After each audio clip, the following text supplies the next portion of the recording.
たまんまやるとこうなるっていうやつです。ゴリラのが柔らかくて好きですね。これがこうなるっていう感じですね。で、こうなる。色下げて、光のこのもやっていうか空気感っていうか、ハイライト部分に後からノイズを増やして、ちょっとプリントっぽい感じにするというか、参考になれば幸いです。皆さん、こんにちは。絵描き4マーク76番のアドです。ということで、いつもご視聴いただきありがとうございます。視聴者さんからのコメントです。アドさんお久しぶりです。アドさんの影響で iPad を購入させていただきました。あと、Procreate もダウンロードしてみたのですが、油絵のような塗り方が、どういう色使いがいいのかがわからないので、解説動画おすすめです。などありましたら教えていただけると助かります。ということで、理想のイメージはあるんですが、かなり色選びが難しくて、ということでした。葵さんという方からのコメントです。葵さん、ありがとうございます。好きなですね、絵柄っていうのがもうあるみたいで、こういった感じの。で、これは多分、ガチンコ水彩かなんかかもしれないですね。油絵というか、油絵なのか水彩なのか、水彩っぽくねっていう。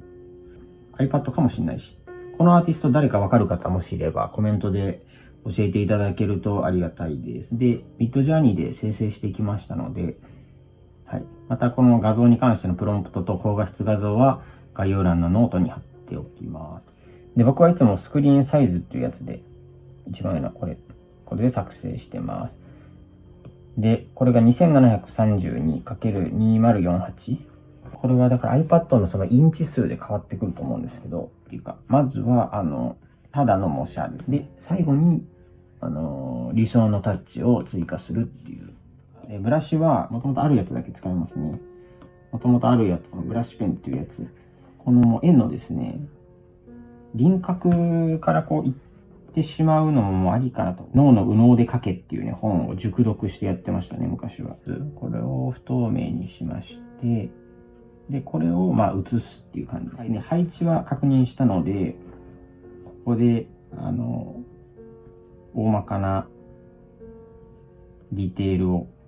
鼻は難しいんですけど、センターのこのラインに対して、真ん中のこの鼻の三角形の真ん中の筋だけは把握しといた方がいいですね。模写なんで、やっぱり、理論的なこととか構造はいいとして、とりあえずこう正確に取っていきましょう。この紙の作る輪郭の枠だけちょっと正しくしといたら、間違いないかなと。で、瞳も難しいんで四角で取りますね、最初。一応つむじここなんでね、ここからこっち側と、こっち側だけ、それだけ一旦ちょっと意識したら良いかなと。最初はこういう感じで取るのが楽かもしれないです。おすすめというか。で、色選びが苦手ですということで、さっきの上石さんみたいな色というよりはもう基本的な考え方としての色をね、ご紹介します。ただただこれを見て、肌のこのベースの色を見まして、で、ちょっと肌の色を例えばこう一色目。これぐらいのトーンだとしますね。で、こう一色塗ります。もうこう見たまんまいっちゃおうという。今回は見たまんまいっちゃおう作戦なので、この色ベースにして、ちょっと暗いんで、で、基本的には僕はこのクラシックっていうところで色、昔から使ってます。で、これ見たときに、青寄りの赤寄りのグレーみたいな感じだなと。なので、ここで色ピン。多分こういう色だなっていう感じです。で、この辺上に行ったらちょっと赤いんで、これ本当にいつもと全然違う方法ですけど、見たまんまやるとこうなるっていうやつです。で、この辺黄色くなるので黄色に寄ります。こっちに行きますね、次。で、サイド上がって、明度上げて、っていう感じで、見た色いますって言ってるんですけど、これはプロクリエイトで遊びまくってたら、楽に色チョイスできるようになると思います。ここを吸って、ちょっと赤によってサイド上がる。っていう形で、見たまま取ります。で、ここら辺めちゃくちゃサイド上がって方が赤くなる。で、こういうのやるとすごい時間がちょっとかかるし、ね、オリジナルに転用するのが難しいので、なんかいろいろと理論を武装して学んでいるわけです。いつも。これはこういう色。で、これがめんどくさい場合はもうこの取り方やっぱ難しいですわっていう場合ですね。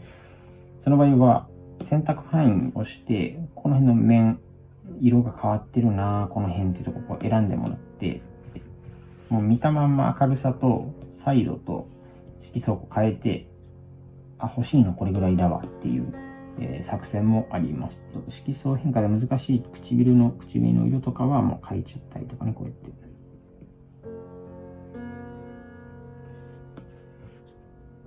この辺をして、ちょっとサイド上げて黄色を混ぜて、この辺から、この辺、もうちょっと黄色混ぜてサイド上げようか。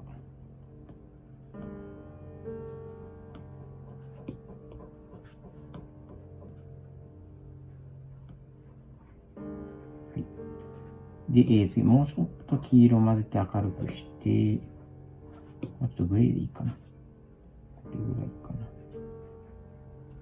はい。という感じで、こう、一個一個ですね。なんか理解をしないといけないというわけではなく、色をこう選択していくわけです。はい。この辺がね、明るすぎるなとか。この辺明るすぎるなってなったら選択範囲をして、こうやってここだけ変えてあげた方がもしかしたらいいのかな。ここ暗くこうやって見て調節できますよね。それがいいとこ。ちょっと暗くして、サイド上げて黄色より、これぐらいかな。これぐらいかな。はい。基本的な考え方はそういう感じで、論理は必要ないので、結構時間かかると思うんですね、最初。色選びに。的確に選ぶのがちょっと時間がかかるというか、だけ取っておきましょう。本当にこれが憧れのタッチになるのかっていうね、ところは僕もちょっと未知です。細かいのはもう一旦置いときましょう。一旦こう、広い面積のところに光ってるところだけ。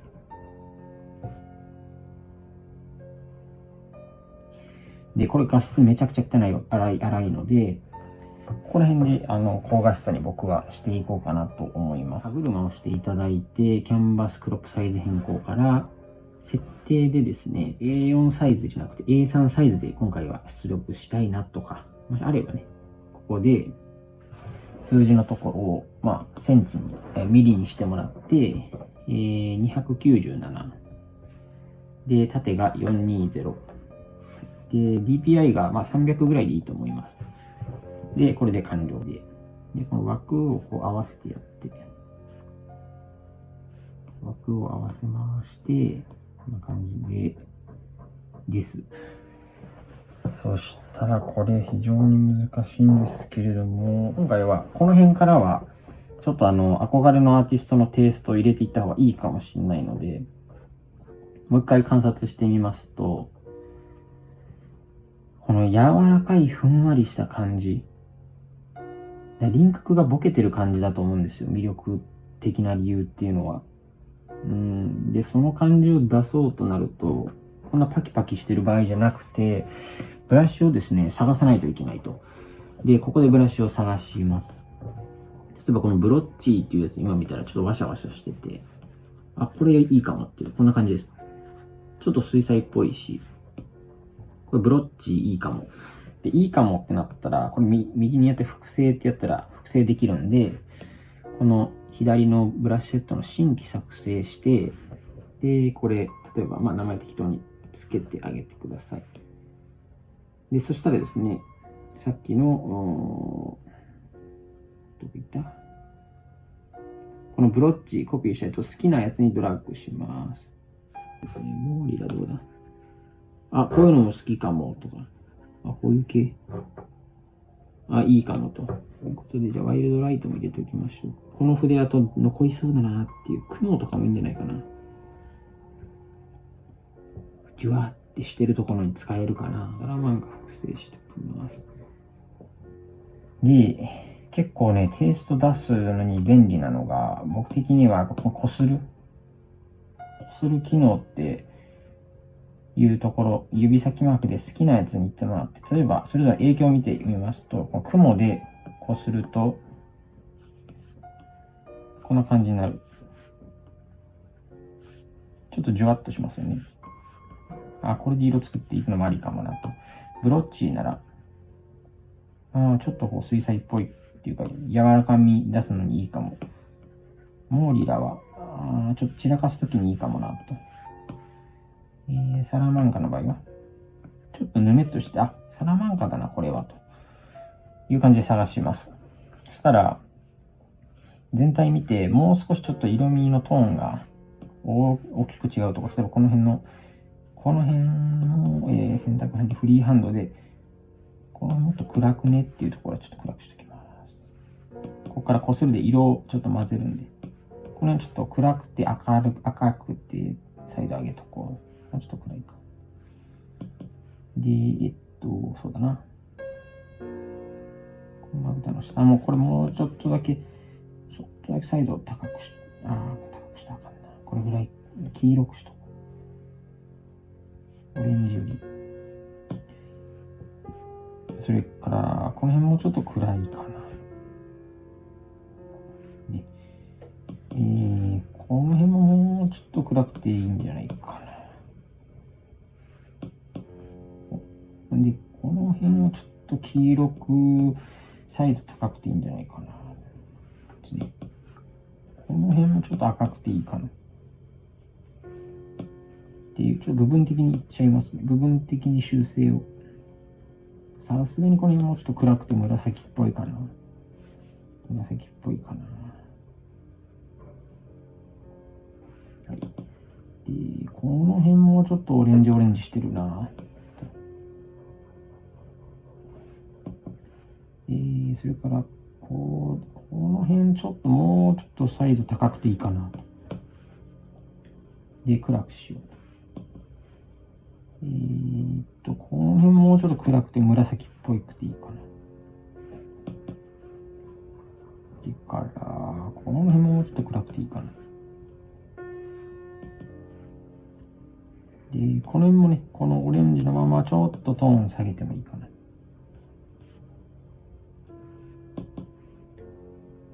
ていう感じ。口の中もっと暗くていいかな。この辺です。全体的に今どんどんね、修正していきました。この顎の下もちょっと黄色く光らしておこうかな。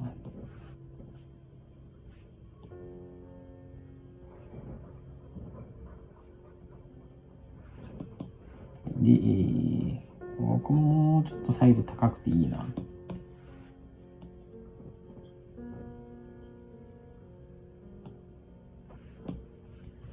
で、から、ここもっと暗くていいか。できました。そしたら、こするで、さっき自分で候補に挙げたサラマンカを手に取っていただいて、いっぱい色があるんで、この辺。ちょっとわかりやすく複製をまたしておきますね。こするで、ちょっとこすりながら、こんな感じ。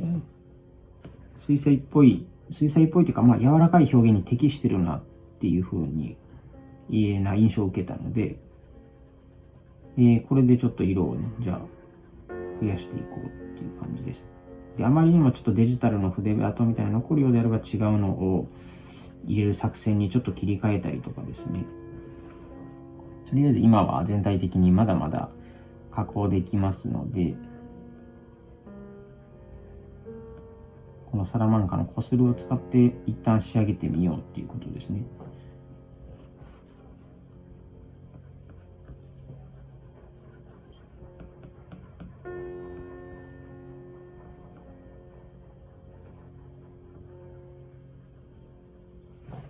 ちょっとでも混ざりすぎるな、他の色とね、ちょっ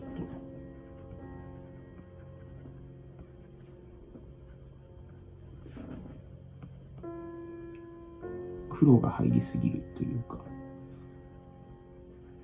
い、ここは皆さんの好きなブラシを使ったらいいと思いますので、別にこのサラマンカじゃなくてもいいです。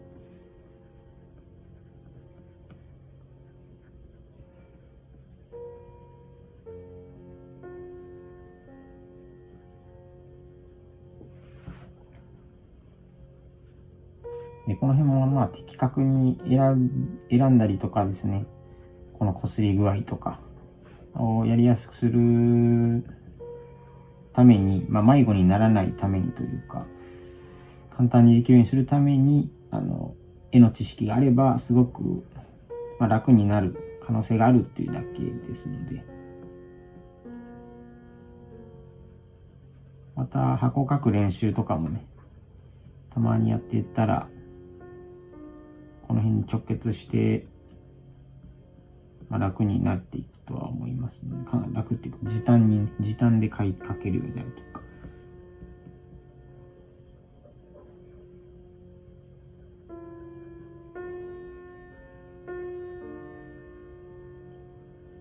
ここから僕ちょっと若干黙るかもしれないです。ただただこするだけの作業になります。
なので、こするでどうなったかというと、最初のが、これがこうなるっていう感じですね。これが一番楽だと思います。本当に。キャンバスに置かれている色を広げるだけなので、おすすめしております。で、ちょっと人物もうちょっと書き込むんですけど、疲れたと思いますので、背景だけ、今休憩でやりましょうかと。新規作成で、またこのサラマンカでですね、この背景の感じいいなと思うので、ちょっと青めにします。で、これ肌にもちょっと環境光の青っぽいの入ってるんで、できれば背景青にした方が、風味は出ると思います。例えばこのブラシがちっちゃいとも、このサラマンカもっとでかい方がいいっていう場合は、このブラシのサラマンカをタップしていただいて、どれだったかな。とりあえずサイズがあるんで、どっかに。これかな。今、この筆圧のところでサイズっていうところを最大にしてみました。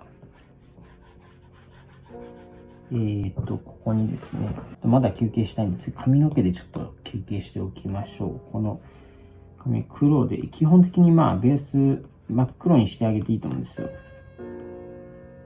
暗いところはもうとことん暗くしてやればいいと思うんで、今回この光が当たってるところに茶色のね、線香をちょっと、この辺のトップから、これサラマンカじゃない方がいいな。なんか細いやつ。この辺のこのブロッチ、モーブラでいいか。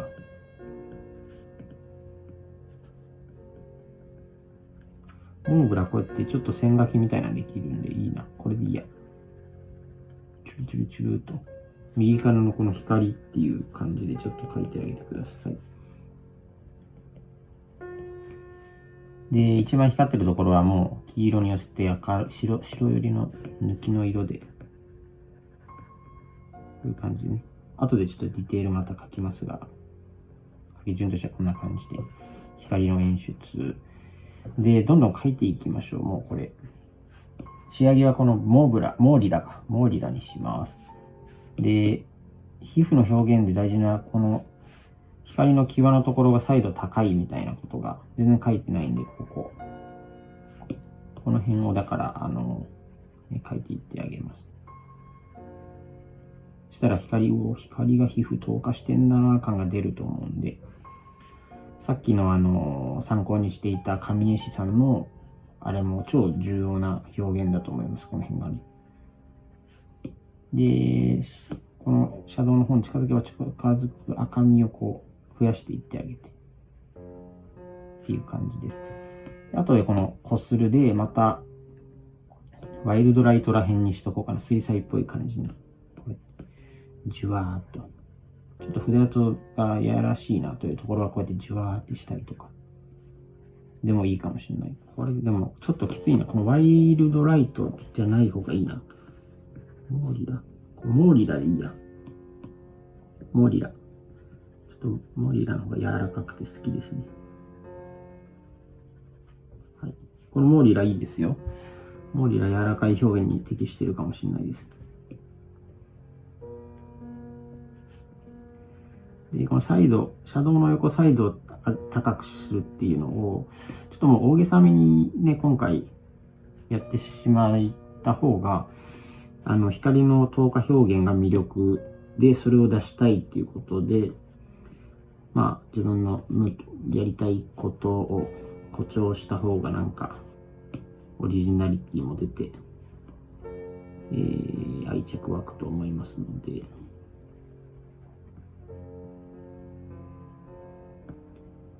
モーリラがあれだな。こするだとちょっと独特な動きしますね。で、この辺のシャドウの紫で暗い感じのところはもうほんと紫入れちゃうっていう感じの方がいいんじゃねっていう。色混ぜたらいい感じになると思います。独特なこするの動きしますね、本当に。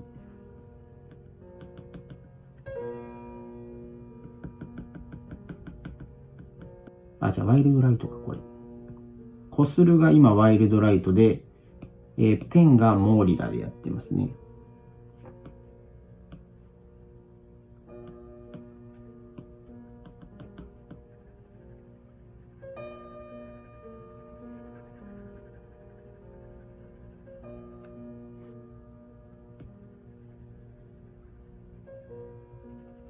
こうやって。この辺は光の透過の意味です。で、黄色とか、ここにある色を入れといてからのこするのワイルドライトで、じゅわってする。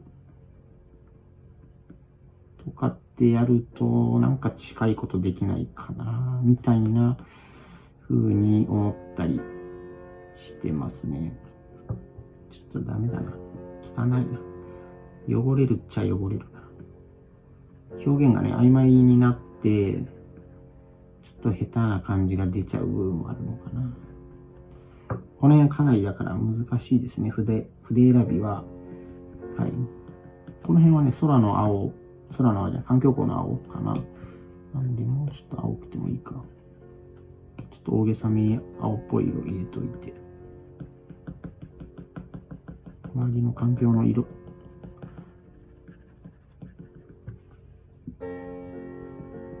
なんでも各所、自分の解釈、ちょっと大げさに入れた方が、結構伝わる絵になるとは思うので。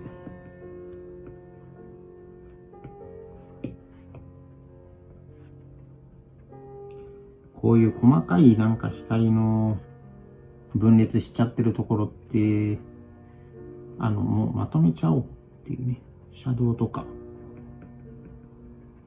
ややこしいですよ、完全に。ごちゃごちゃしてるところは、ひとまとめで一旦描いた方がわかりやすいと思います。このブラシ、モーリラが結構色混ざるので、こするなしで、モーリラ1個で、混ぜながら描いていくっていうのも1個ありかなと思います。はい、まあちょっと混ぜた方がいいとこもあるか。モーリラ仕上げで。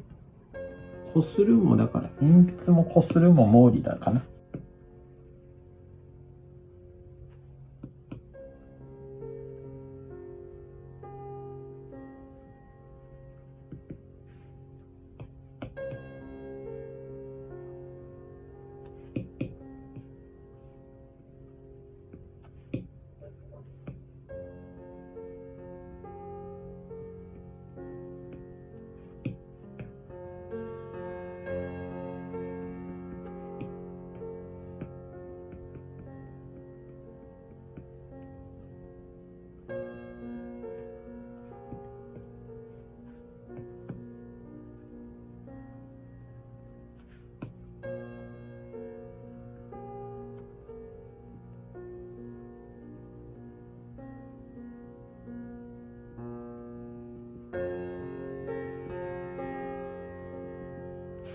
っていうか暗くした方が立体感出るかも。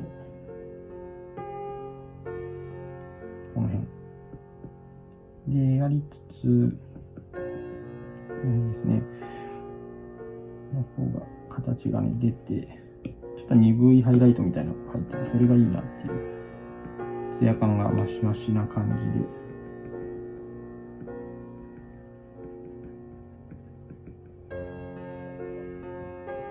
ちょっと暗すぎたかな。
きのこする機能で広げる段階でですね、その段階で今使っているモーリラを使用していたらよかったなっていう後悔ですね。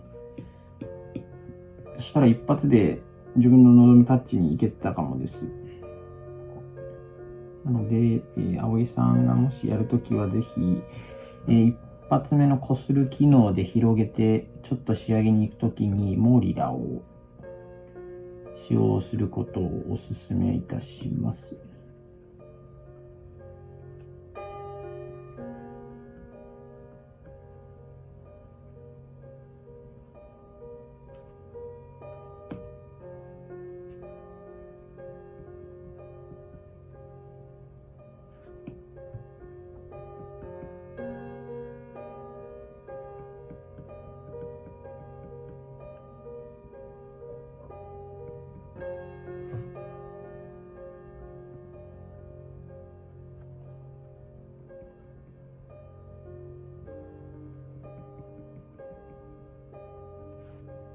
だいぶ鼻に光がね当たってくれました。もうちょっとこの辺サイド高く投下していいか。大変ですね、この作業もね。こういう感じ、近くで見てもまあそこまで悪くない感じのブラシです。これの顎のね輪郭がないんで、参考写真ではね。なんでこうやってやんわりやっちゃうと、参考の憧れのアーティストさんたちの輪郭もちょっと見ながら、ちょっと見やすく、顎らへんのが暗くしてるのかな。その辺もちょっと、さじ加減はお好みでお願いします。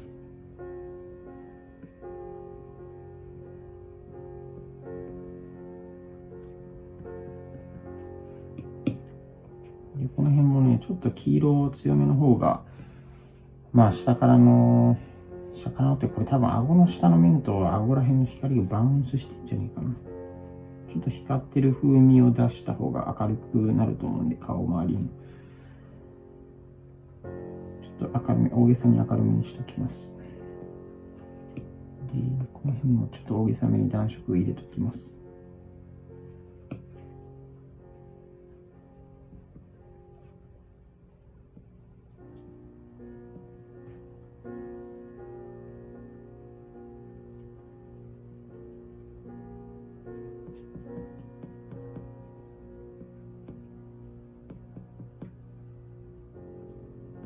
がありまして、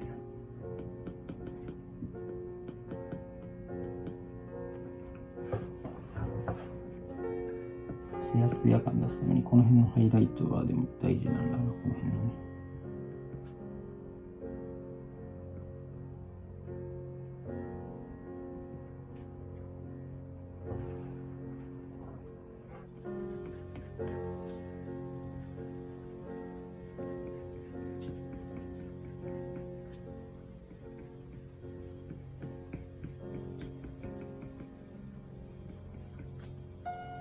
こうね、際をこすってちょっとグラでかけてから外からこう攻めるっていう作戦でいいかもですね。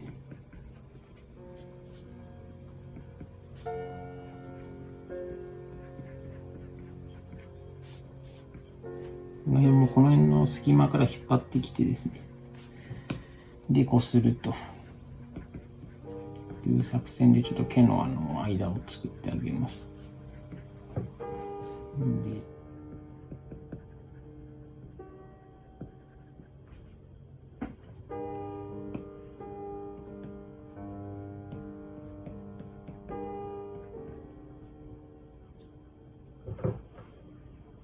全然顔違うな。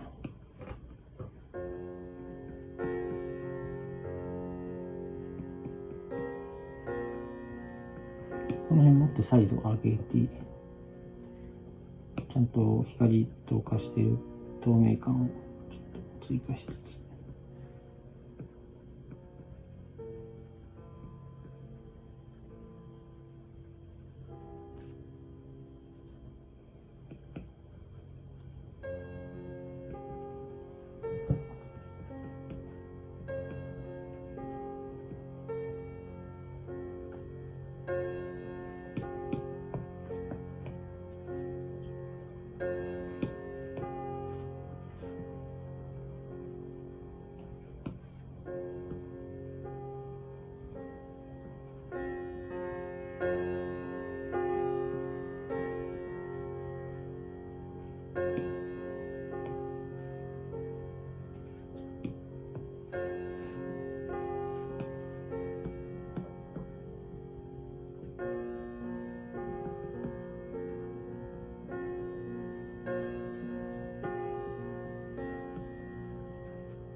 ちょっと完全にですね、集中力が消えてしまっておりますので、ちょっと一旦休憩してですね、最後髪の毛とか、細かいところとか、あとはさっきの参考にしていた亀石さんの、絵のテイストをちょっともう少し盛り込む方法がないかとかっていうのをちょっと見ていって、完成としたいと思います。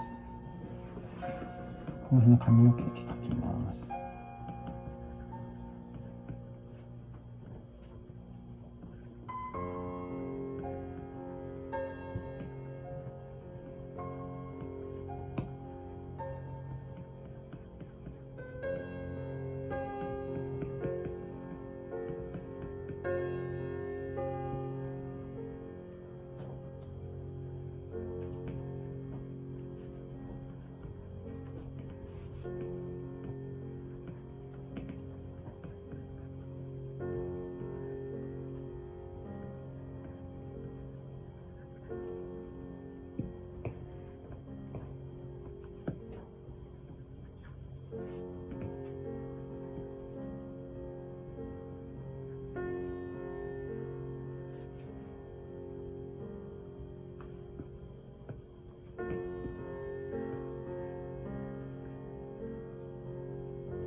この辺の薄い色取ってきて、ちょっとこの辺がね、すごく強いんで、存在感がすごいな。ちょっとあと撮影、さっき見たら僕の頭がですね、すごい入っていて、ちょっと本当に編集の時にだいぶカットすることになっちゃうと思うんですけど、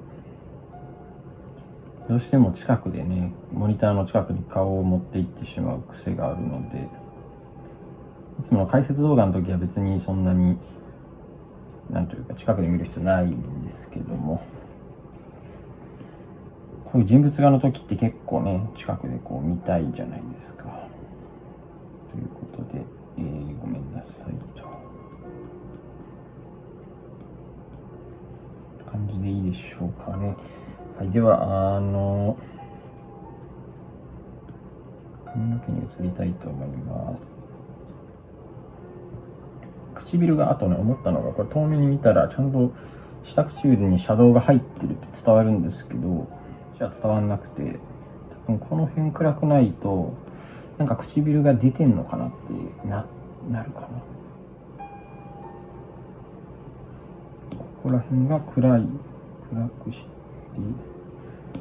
入れないと、ね、下唇、上唇の影が下唇にかかってるっていうあれをしたいなですね。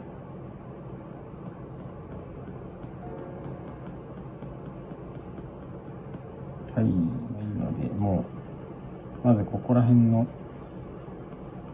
さっき書いた部分、この辺はちょっとこすって、ちょっと髪の毛っぽいのを後でこうやって追加したりして、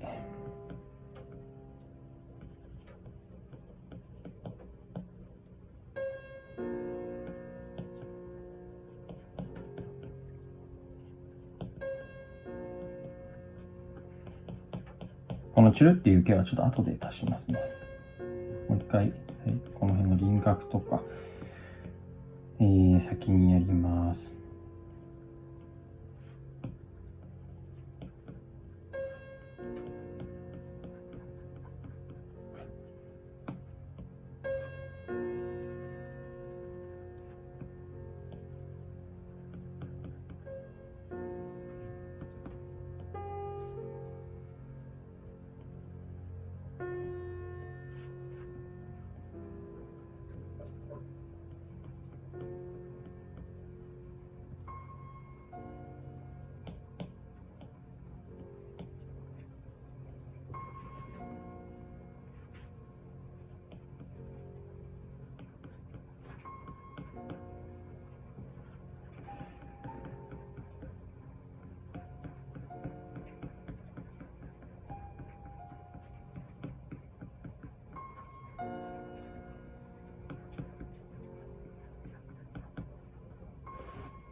ちょっとこうやってポイントで、ね、色を写真参考にしながら色味入れて配置して伸ばすっていう、感じでいいと思います。この辺ももう配置終わってるんで、ちょっとこうやってこすって、こするは今日はずっとモーリラーですからね。モーリラでこすってあげてます。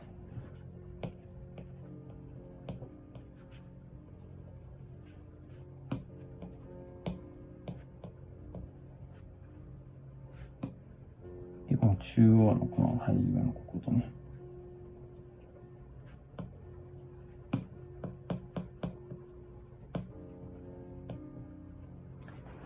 で、あとは輪郭の、このもうちょっと丸みあった方がいいなとか、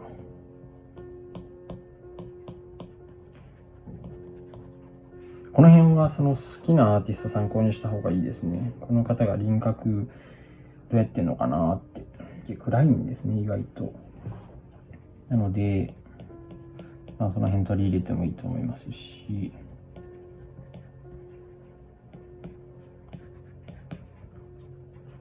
ちょっとね、パキパキしすぎると硬いので、これでやんわりしときます。あとは、環境光のやつで多分、この辺青い方がいいと思うんですよ。これは僕の意見なんであれなんですけど、青い方がグレーさしといた方がツヤ感は出るかなって思うんですけど。です。あとはこのチュルリゲをね、皆さんのお好みで写真参考にしながら描いてみてくださいね。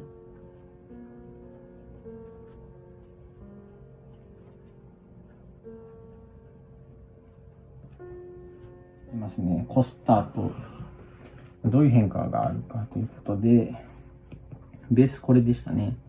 で、ここからこすってこうな、これこうなったのか。で、こうなる。ということで、ほとんどがその、ベースからの書き込みが大事になると思うんですけど、あとは写真選びと、こっからはもうこの好きな絵見て、もうほんとひたすらね、真似するっていうか、この人の絵の魅力が欲しいわけですから、そうだな、どう考えるか。もっと、ちょっとここからは複製しときますけど、サイド下げて、サイドは下げるんだけど、その、局所的にというか、ライティングのこの際だけですね、かなり高サイドにしておく。で、あとはこの髪の毛ら辺が黒一律というよりなんかモクモクしてるっていうかなので、その辺もちょっとなんか取り入れた方がいい。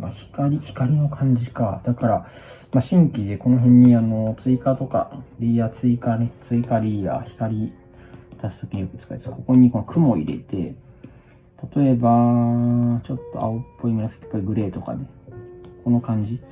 で、これでちょっとなんていうんですかね。光のこのもやっていうか空気感っていうか、多分そういうイメージなんじゃないかな。オーバーレイとかスクリーンではないなしだ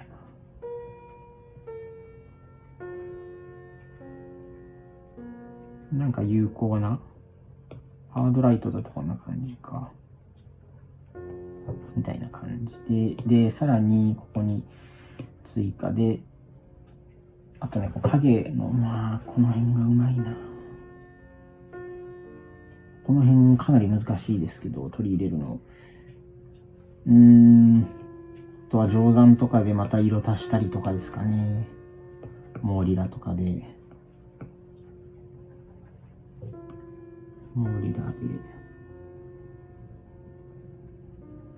こっからは本当に好きなアーティストとか参考にして、リアル系だけしか僕も非対応なんですけど、アニメ系とかはもう無理だなって感じですけど、こっち系であれば、そんな感じで、自分の好きなアーティストの絵を後で見ながら取り入れていくみたいな感じにしたら、それなりには似たものに近づけるんじゃないかなとは思うので、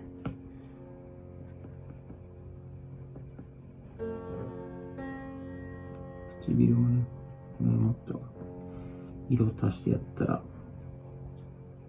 ぽくなるかな。なんせ後から暖色を追加すると良いかもです。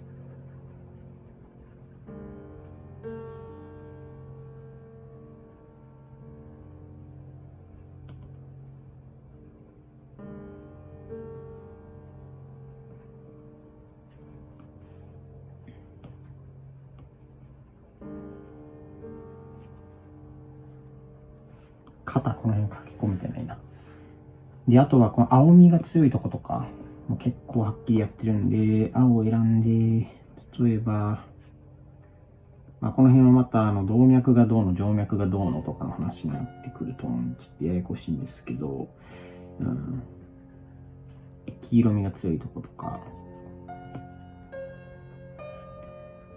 のこの色味をまたしたりとか、こするで伸ばしつつ、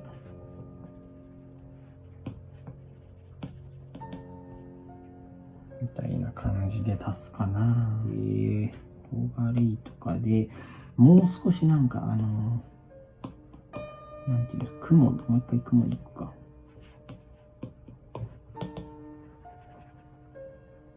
空気味をもうちょっと足したいな。これオーバーレイです。なんていうの、水彩味というかね、アナログ感足すためにちょっとこういうの足したりして、また雲でこするで消したりとかしながら、なんか色ムラというか筆跡みたいなのをかけたらな。これはこの人の参考の人がそうだからっていう話なんですけど、それでもう一回ちょっと雲とかのこするを使って、もうちょっとこう、水彩っぽい感じ出したいなとか、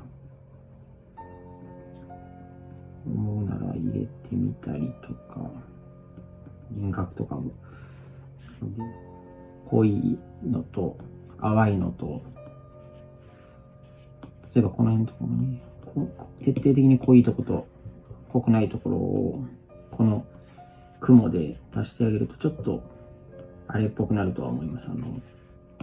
水彩で描いたんかなみたいな演出になるかもしれないです。この辺とかに足してやると。青みがついてたのかな。定山でこう、光源の反対側、これやりすぎなんだけども、ちょっとこっち系の色で、もうちょっと青くていいか。ちょっと青みをね、足したりとか。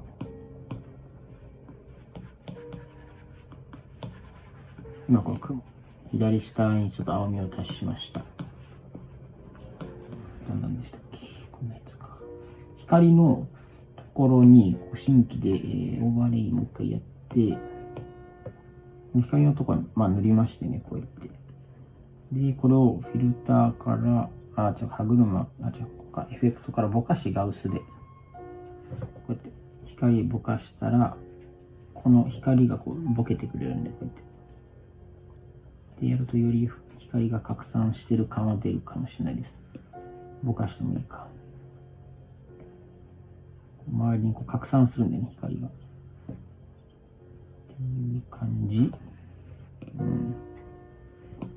この辺もなので新規作って、あと髪の毛か。髪の毛一本一本かなり細く描いてるんで、もうこういうので、この辺のところはちょっとサボらずに、この方の魅力の一つだと思うんで、取り入れたい場合はね、ハイライト部分に後から、これブラシがモーリラか。モーリラとか、自分の好きな細い感じのやつで、ちょっとこうね、ハイライト箇所だけ細かく毛の繊維っていうのを描いてやると、この型っぽいのが、真似というか取り入れられるかもしれないです。歯車から、テキストを追加です。で、この辺に入れます。フォントもね、変えれます、確か。テキスト編集から、ここでフォント変えれますので、カーニングですね。カーニングでこう横幅変えれるんで。色。ここかな？はい。ここで色をどうしようかなと。顔めちゃくちゃアップですね、この参考の人は。フラット化して、お好みでよくやるのがこのガウスじゃない場合とノイズですね。ちょっと手書き味を増やすためにノイズを増やして、ちょっとプリントっぽい感じにするというか、よくやるやつ。で、今回のがちょっとでもね、参考になれば幸いです。このリアル系のやつであれば、だいたい書き方似てくるとは思うので、葵さんもぜひね、トライしてみてください。それでは皆さんも書きを楽しんでください。次回の更新もお楽しみに。さよなら。